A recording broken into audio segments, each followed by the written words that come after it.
여러분 안녕하세요. 부동산 부토칠성 김하인쌤입니다. 동형 모의고사와 함께 100점의 꽃을 피우자 동백꽃 강의를 시작하겠습니다. 동백꽃 동형 모의고사는 우리 공인중개사 시험 제26회부터 33회 기출문제를 옳은 지문은 틀린 지문으로 변형하고 틀린 지문은 옳은 지문으로 변형한 총 8회분 모의고사 문제입니다.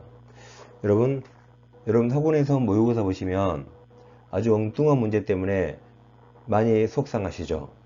심지어는 그 엉뚱한 문제 때문에 엄청 고민하거나 또는 시험을 포기하신 분도 있습니다. 엄청 안타깝습니다. 그래서 제가 정말로 제대로 된 모의고사를 만들었습니다. 근데 여러분, 우리에게 가장 좋은 문제는 기출문제인데 기출문제는 다시 만들 수 없잖아요. 그래서 제가 기출문제를 완전히 변형했습니다. 옳은 지문은 틀린 지문으로, 반대로 틀린 지문은 옳은 지문으로 변형해서 총 8회 모의고사를 만들었습니다. 이게 가장 여러분 실력을 정확히 판단할 수 있는 가장 정확한 모의고사입니다. 여러분들이 학원에서 그 엉뚱한 모의고사 문제 때문에 많이 여러분들이 혼란스럽습니다. 그런데 이제 이 동형 모의고사라면 기출문제를 변형한 문제로서 여러분 실력을 가장 정확하게 확인할 수 있습니다. 그리고 여러분들이 기출문제를 공부했는데 이 기출문제를 보다 보면 정답이 자연스레 외워지거든요. 근데 이 동형 모의고사는 기출문제를 완전히 변형해서 여러분들의 기출문제를 정말로 정확히 알고 있는가 이걸 확인할 수 있는 아주 좋은 모의고사입니다. 그래서 이 모의고사를 10문제씩 해서 일주일에 1회분씩 해서 총 8주 동안 앞으로 진행하겠습니다.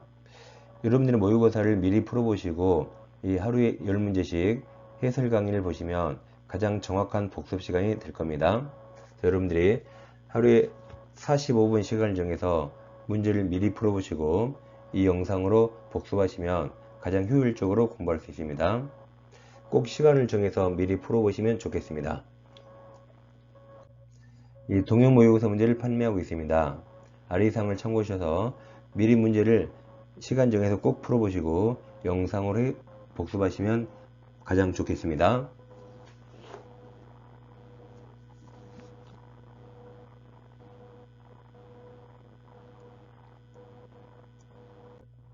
자, 그럼 제1회 1회는 26개 기출문제를 변형한 겁니다.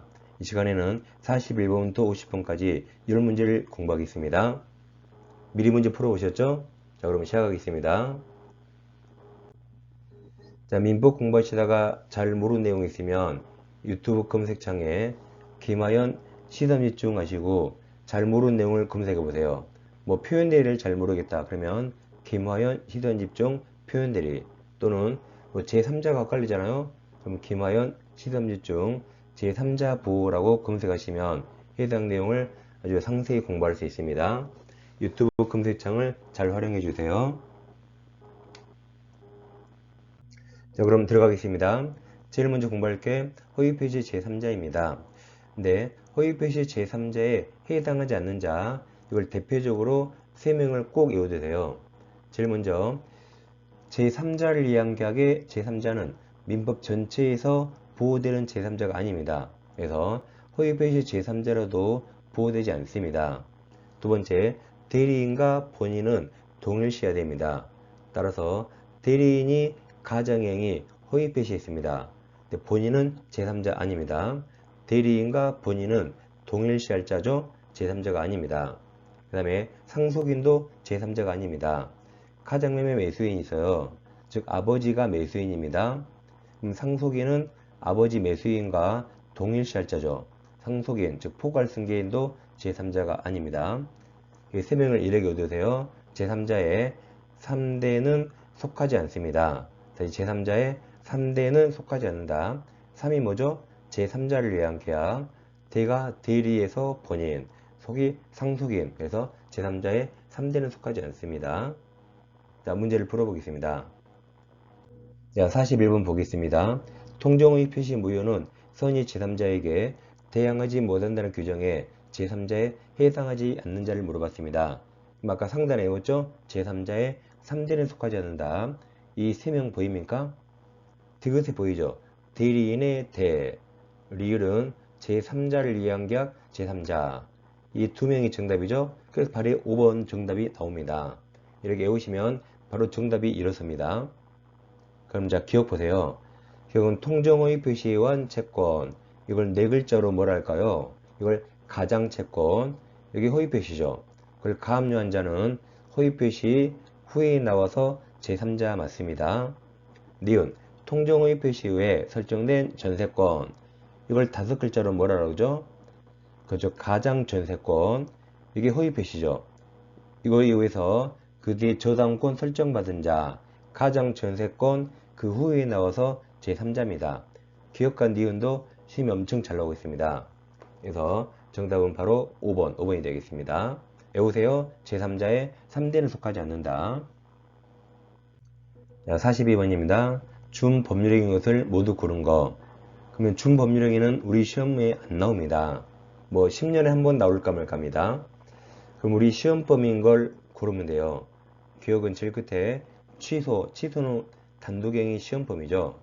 디귿도 추인도 단독행위, 리을도 해지, 세 가지 다 우리 시험 범위 의사표시 단독행위입니다.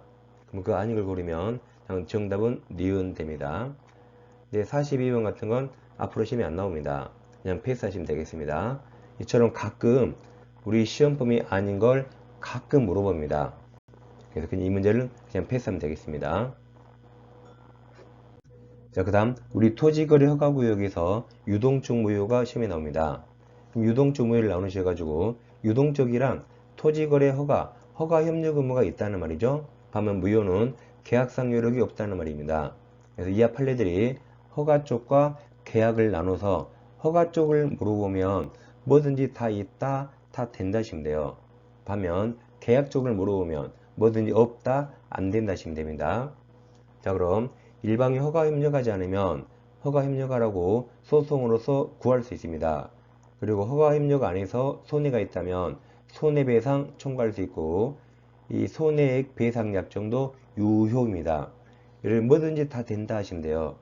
네, 여기서 딱 하나 계약 해제만 못합니다. 해제는 주된 의무를 불이행할 때 하죠.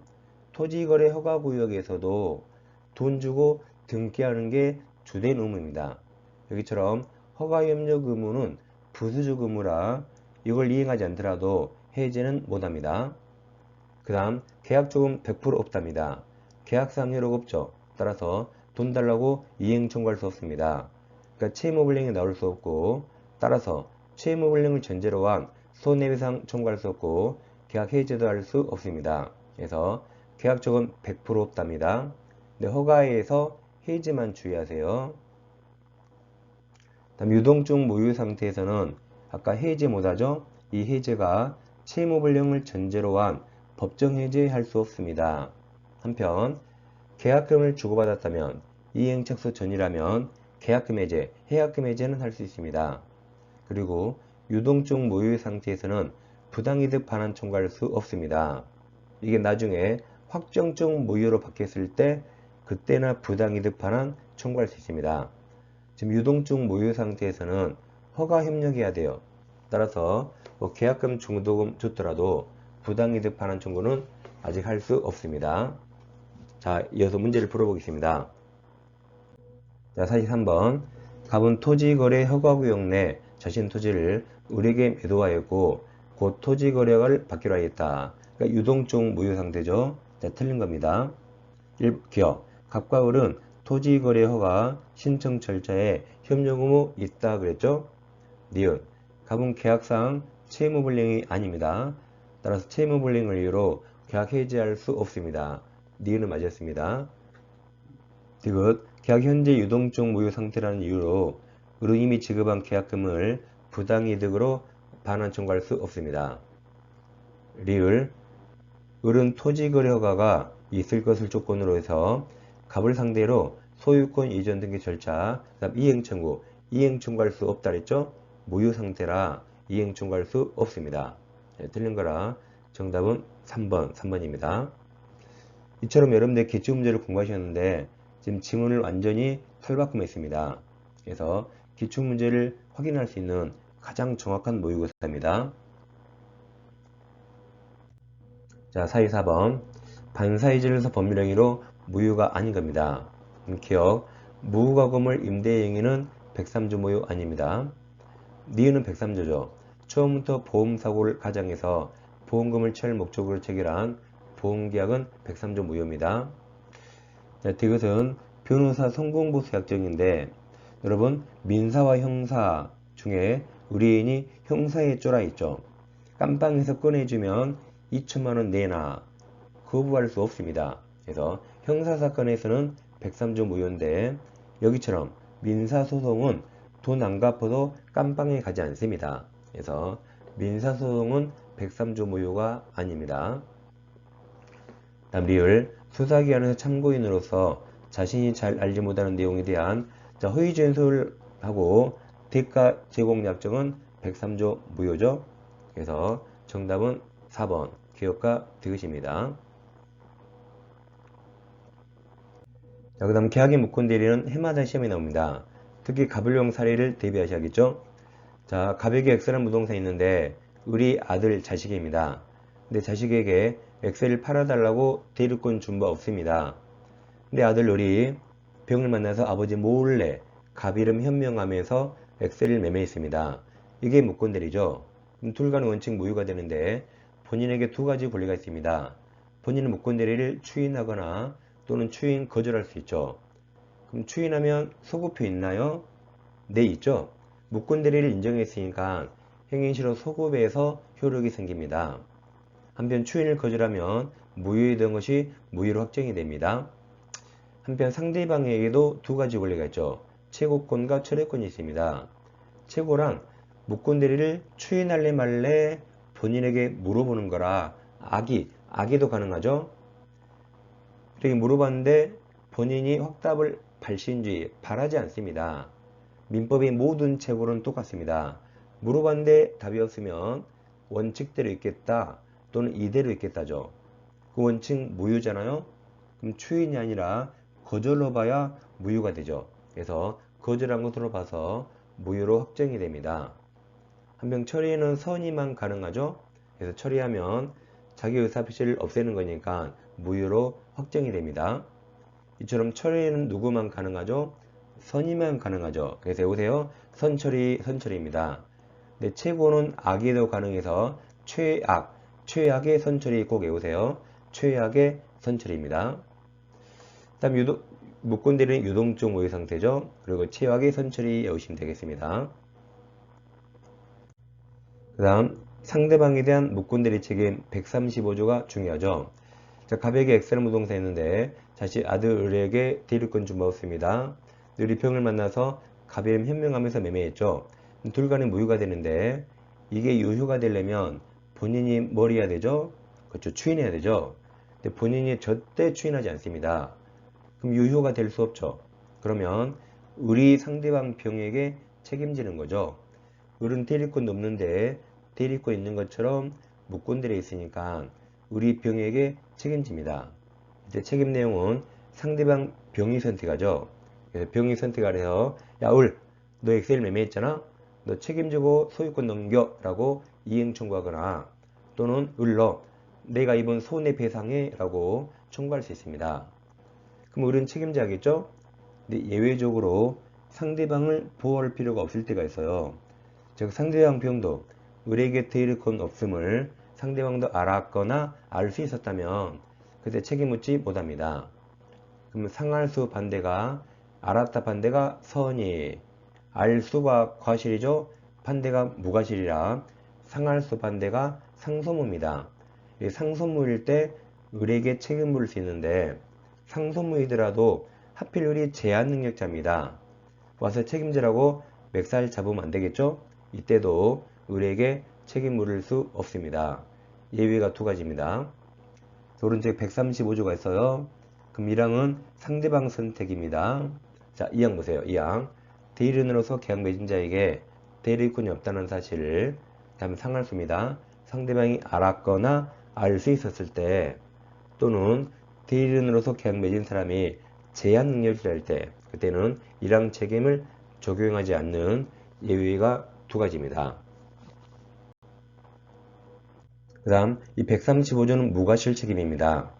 즉 갑이 아버지입니다. 아버지는 을 자식한테 X라는 농지 팔아달라고 대리권 준 바가 없어요. 근데 작은아버지 A가 을을 기망했습니다. 자, A가 거짓말로 야, 너희 아버지가 너한테 농지 팔라고 하던데 너 그 말 못 들었어? 팔아봐라고 작은아버지 A 기망이요에서 을도 대리권 없다는 사실을 몰랐어요. 고의가실 없더라도 상대방을 보호하기 위해서 책임져야 됩니다. 책임지고 집안일은 집안일 알아서 하세요. 작은아버지 멱살을 잡으면 됩니다. 그리고 을은병한테 책임져야 됩니다. 이렇게 135조는 무과실 책임이에요. 그래서 오른쪽에 본조가 135조죠. 본조의 무권대리인의 상대방에 대한 책임은 무과실 책임으로서 대리권의 흠결 없음에 관해서 무권대리인에게 과실된 기축사유가 있어야만 인정되는 것은 아니다. 따라서 무권대리인이가 제3자가 저게 A 작은아버지, 제3자 기망이나 문서유저 등 위법행위로 야기되었다 하더라도 책임은 부정되지 않고 인정됩니다. 자, 문제를 풀어보겠습니다. 자, 45번 무권대리 설명 틀린 겁니다. 1번 무권대리 행위의 일부에 대한 주의는 상대방 동이 있어야 되죠? 있어야 효력이 있습니다. 1번이 바로 정답입니다. 2번 무권대리 행위를 추인한 경우 원칙적으로 계약시 소급의효가 있죠? 소급의효 맞습니다. 3번 무권대리 행위의 추인 의사표시는 본인이 상대방에게 하지 않았어도 상대방이 그 사실을 알고 있네요. 알았다면 추인했다고 대항할 수 있죠. 이게 132조입니다. 4번은 선처리. 무권대리인의 계약 상대방은 계약 당시 대리권을 안 경우에는 본인에 대해서 처리할 수 없습니다. 5번이 무과실 책임이죠. 무권대리인가 무권대리인 과실 없이 제3자 작은아버지, 제3자 기망 등 위법행위로 야기된 경우에도 특별한 사정이 없는 한 무권대리인은 상대방에게 책임을 져야 되는 무과실 책임입니다. 정답은 1번 쉬운 데 있었습니다. 자, 46번입니다. 갑은 자신의 X토지를 을에게 매도하고 중도금을 수령한 후 다시 병에게 매도. 이게 이중매매죠. 같은 X토지를 을에게 매도, 병한테 매도했습니다. 이중매매죠. 자, 매도하고 소유권 등기까지 경로해 주었다. 옳은 겁니다. 그럼 이중매매는 제2매 수인은 악이여도 유효죠. 근데 적극가담 나오면 그때 무효가 됩니다. 그럼 1번 특별한 사정이 없는 한, 즉 원칙적으로 병은 악이라도 소유권 취득하죠. 병은 토지 소유권 취득합니다. 2번 특별한 사정이 없는 한 을은 갑과 계약을 해지할 수 있죠. 병이 소유권 취득하니까 갑은 을에게 X를 넘길 수 없기 때문에 을은 해지할 수 있습니다. 3번 병이 갑의 을에 대한 배임행위, 즉 배신행위에 적극가담 나왔죠. 그럼 103조 무효가 됩니다. 그럼 103조 무효가 될 때 병등기 말소 방법은 매도인을 대위 딱 하나입니다. 외우세요. 적극가담 무효일 때 등기 말소는 매도인을 대위 딱 하나입니다. 여기처럼 을은 병을 상대로 직접 등기 말소 청구할 수 없습니다. 직접 안되고 매도인을 대위 말소밖에 없습니다. 다음 4번 갑병 계약이 사회질서 위반으로 무효인 경우 한마디로 적극가담이죠. 그럼 절대적 무효죠. 그럼 뒷사람 다 죽어. 다 무효입니다. 병 무효잖아요. 병으로부터 X토지 전득한청은 선이라도 무효라 소유권 취득할 수 없습니다. 이거 절대적 무효입니다. 다음 5번은 대리행위 하자는 다 대리인 기준이죠. 궁박을 제외하고 다 대리인 기준입니다. 5번 만약 병의 대리인 무, 그럼 병이 본인, 대리인이 무죠. 근데 대리인 무가 병은 본인을 대리해서 X토지를 매수하면서 갑의 배임행위에 적극가담. 그럼 대리인이 적극가담했죠. 그럼 대리인 기준이라 이 계약은 103조 무효입니다. 무효. 자, 그 뒤에 보세요. 그러한 사정을 모르는 병, 본인이 선이라도 본인 기준이 아니라 대리인 기준이죠. 그래서 병은 선이라도 소유권 취득하지 못합니다. 그래서 정답은 5번이 되겠습니다. 이어 동반께 권한을 놓은 표현들입니다. 권한을 놓은 표현들이가 성립하려면 세 가지 요건이 필요한데 용어에 다 써 있습니다. 첫째, 권한, 기본 권한, 기본 대리권이 있어야 되고 그걸 넘는 올권 대리가 있어야 되죠. 그 다음 표현 대리를 믿을 만한 정당한 이유가 있어야 됩니다. 근데 시험에서는 표현 대리가 성립한다, 성립하지 않는다는 물어보지 않습니다. 그래서 시험에서 가장 많이 물어본 게 기본 대리권 될 수 있는가 물어봐요. 우리 법원은 기본 대리권은 뭐든지 다 된다, 뭐든지 다 된다 있습니다. 그래서 오른쪽에 무조건 다 있다, 된다로 끝나요. 기업, 공법상 권리, 법정 대리권, 일상가사 대리권도 기본 대리권은 무조건 될 수 있다. 자, 니은이 어려운데 복대리인 선임권이 없는 대리인으로 선임된 복대리인 권한도 지금까지 무슨 말인지 몰라도 돼요. 그래서 기본 대리권 될 수 있다 해서 무조건 맞았습니다. 이런 판례죠. 자, 내용은 어렵습니다. 자, 가백이 X가 있는데 우리에게 팔아달라고 대리권을 줬습니다. 근데 우리는 대리권이 있잖아요. 일주일 후에 대리권이 소멸했습니다. 그럼 더 이상 대리할 수 없고 복대리인도 선임할 권한이 없죠. 이게 현재 니은입니다. 복대리인 선임권이 없잖아요. 근데 대리권 소멸 후 우리 선임과 질병을 만나서 우리 직접 대리하거나 또는 대리권 소멸 후 복대리인 선임권이 없잖아요. 근데 복대리인을 선임해서 정에게 대리행위 시키는 거나 이 두 가지를 법원이 같이 받습니다. 왜냐면 우리 대리권이 소멸했죠. 우리 직접 대리하거나 또는 복대리인을 선임해서 복대리인에게 대리를 시키거나 그 두 가지 같이 받습니다. 그럼 여기서 복대리인 정이 한 대리행위가 원래 을에게 있었던 1번 대리권이 있잖아요. 그 1번 대리권 범위 내에서 했다면 병은 갑에게 대리권 소멸 후 129조 표현 대리를 주장할 수 있습니다. 근데 복대리인 정의한 대리행위가 원래 을에게 있었던 1번 대리권 범위를 초월했다. 범위 외를 했어요. 즉 원래 을에게 1번 대리권 범위가 만약에 100만큼 있었거든요. 근데 정이 100을 초월해서 120만큼 있다면 이때 병은 갑에게 126조 권한을 놓은 표현 대리를 주장할 수 있습니다. 이게 129조 표현 대리권을 기본 대리권 내에서 권한을 놓으면 126조 표현 대리 주장할 수 있습니다. 이게 이제 디귿과 리을인데 이제 리을 129조 표현 대리권을 이처럼 기본 대리권으로 할 수 있습니다. 그래서 권한을 초월하면 126조 표현 대리도 성립할 수 있습니다. 다음 디귿 125조 표현 대리권이나 심지어 사자 권한도 기본 대리권 될 수 있습니다. 이처럼 129조 또는 125조 표현 대리권도 기본 대리권 될 수 있습니다.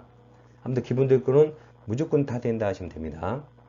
그럼 거의 확률 98% 맞습니다. 100%는 아니에요. 거의 다 맞습니다. 자, 47번 보겠습니다. 표현들의 설명 틀린 겁니다. 이번 상대방 유권들의 주장에는 표현들에는 무권들이라 표현들의 주장에 포함되지 않습니다. 이번 기본 대리권 나와서요. 무조건 다 된다. 그래서 이번 권한을 놓은 표현들이 기본 대리권은 대리 행위와 같은 종류 행위에 관한 것일 걸 요하는 거 아니죠? 맞습니다. 3번 권한을 놓은 표현들이 기본 대리권에는 무조건 다 됩니다. 대리인으로 선임된 복대리인 권한도 무조건 된다, 포함된다 하시면 됩니다. 정답은 3번입니다.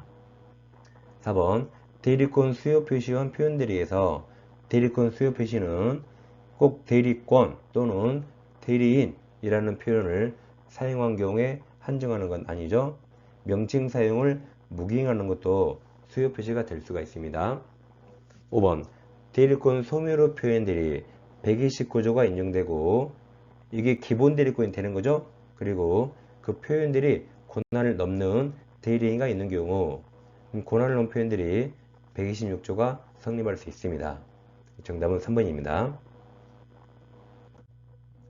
다음 48번은 사례 문제입니다. 자, 미성년자 갑은 법정 대리인 병 동의 없이 자신 토지를 갑이 미성년임을 안 을에게 매도하고 대금 수령과 동시에 소유권 이전 등기를 해줬습니다. 이행했잖아요. 근데 법정 대리인 병이 갑인 미성년이로 계약을 취소했습니다. 그럼 이런 거죠. 갑인 미성년자인데 X를 법정 대리인 병 동의 없이 을에게 매도하고 다 돈 주고 이전 등기했습니다. 근데 이제 만약 을이 선의정에게 팔고 등기함 있습니다. 근데 법정 대리인 병이 매매를 취소합니다. 그럼 을 등기 무효가 되죠. 그럼 이건 절대적 취소라 뒷사람 다 주고 다 무효입니다. 선의정도 소유권 취득할 수 없죠. 이 제한 능력의 취소는 절대적 취소라 뒷사람 다 소유권 뺏깁니다. 그래서 갑은 소유권을 회복할 수 있는 거죠. 자, 이제 옳은 걸로 올랐습니다. 1번 계약이 취소한 때부터가 아니라 소급에서 무효가 되죠. 2번 갑이 미성년임을 을이 알았던 몰랐던 법정 대리인 병은 계약 취소할 수 있습니다. 3번 이제 취소하면 부당이득 반환은 동시행관계죠. 갑과 을의 반환은 서로 동시행관계에 있습니다. 다음 4번의 X 몰라도 됩니다. 4번은 우리 시험 범위 아닙니다. 절대로 시험에 나오지 않습니다. 이번에 처음 나왔어요. 10년간 처음 나왔습니다. 그러면 이것만 보면 갑이 대금을 모두 유흥비 같은 게 아니고 생활비로 사용했죠. 그럼 생활비는 을에게 돈을 받지 않더라도 반드시 지출해야 할 필요한 돈입니다. 그럼 이건 현존력이 있는 겁니다. 그래서 대금을 반환해야 됩니다. 네, 물러도 된다 그랬어요. 자, 5번 만약 을이 선의정 보호 안 된다 그랬죠. 선의정에게 매도하고 이전 등기한 경우 병이 취소하면 정은 보호되지 않죠. 절대적 취소라 소유권 취득할 수 없습니다. 그래서 정답은 5번입니다. 다음 49번 착오 설명 틀린 겁니다. 착오에서 1번이 시험이 가장 많이 나오죠. 자, 매도인이 계약을 적법하게 해지한 후 나오면 제일 끝에 취소할 수 있다로 끝납니다. 해제 후 취소할 수 있다. 이거세요. 해취할 수 있습니다. 다시 해지한 후에는 매수인은 계약 해지했다는 불이익을 면하기 위해서 중요 부분 착오를 이유로 취소하면 무효가 되죠. 취소권 행사에서 계약 전체를 무효로 할 수 있습니다. 해취할 수 있어요. 정답은 1번입니다. 자, 2번 여러분 착오에 빠진 사람은 멍청한 놈입니까? 나쁜 놈입니까? 나쁜 놈은 아니죠. 멍청한 놈이라 불법행위 책임 성립하지 않습니다. 자, 2번 표의자가 착오를 이유로 의사표시를 취소한 경우 취소된 의사표시로 인해서 손해입은 상대방은 불법행위를 이유로 손해배상 청구할 수 없습니다. 불법행위 성립하지 않습니다. 3번 착오한 의사표시로 표의자가 경제적 불이익을 입지 않았다면 중요 부분 착오가 아니죠. 착오 이유로 취소할 수 없습니다. 자, 4번입니다. 착오가 표의자의 중대한 과실에 인한 경우에도 상대방이 착오를 알고 이용했죠? 그럼 상대방이 더 썩을 놈이라 일단 예외적으로 중과실 있는 표의자도 취소할 수 있습니다. 5번 표의자의 중대한 과실 유무는 착오에 의한 의사표시를 주장하는 자, 즉 상대방이 증명해야 되죠? 맞습니다. 다음 지상권은 물권으로서 대항력이 있습니다. 대항력은 누구한테 주장하는 거죠? 제3자죠. 따라서 갑부동산을 을과 지상권 설정 계약이 있습니다. 을은 지상권을 갑과 계약했는데 소유자가 병으로 바뀌면 갑과 맺은 지상권을 제3자 병한테 주장할 수 있죠. 이게 대항력입니다. 대솔이 30년이라면 병한테 30년을 대항할 수 있기 때문에 토지를 양수한 자 병은 을에게 내 토지 돌려달라고 인도 청구할 수 없습니다. 이게 대항력이 있기 때문이죠. 자, 문제를 보겠습니다. 50번 을은 갑토지에 대해서 건물을 소유하기 위해서 지상권을 설정받았다. 갑이 소유자고 을이 지상권자입니다. 자, 틀린 거죠. 1번 지상권은 무조건 양도할 수 있습니다. 그래서 을은 갑 설정자 의사에 반하여도 제3자에게 지상권은 무조건 양도할 수 있습니다. 2번 아까 봤던 거죠. 토지를 양수한 자 병은 지상권 존속 중의 을에게 토지 인도 청구할 수 없습니다. 이게 대항력이 있다 했죠. 정답은 2번입니다. 3번 을이 약정한 지로 2년물을 연체한 경우 설정자 갑은 지상권 소멸을 청구할 수 있습니다. 4번 존속기간 만료로 지상권이 소멸하면 우리 건물이 현존하잖아요. 그럼 계약갱신을 청구할 수 있죠. 거절당하면 매수 청구할 수 있습니다. 5번 재산권 존속기간을 정하지 않은 경우 지금 건물은 부동산이라 최단기간 30년이 있습니다. 정답이 2번입니다. 이런 식으로 여러분들이 이 기출변형 모의고사를 풀면서 여러분 실력을 가장 정확히 판단할 수 있는 가장 최상의 모의고사가 바로 이 기출변형 동백꽃입니다. 이런 식으로 하루에 10문제씩 일주일에 4일을 해서 일주일에 1회씩 끝내서 총 8주간 이 모의고사를 진행하겠습니다. 여러분들이 미리 문제를 푸셔가지고 이 영상으로 복습하시면 가장 효율적입니다. 여러분 다음 시간에 찾아뵙겠습니다. 감사합니다.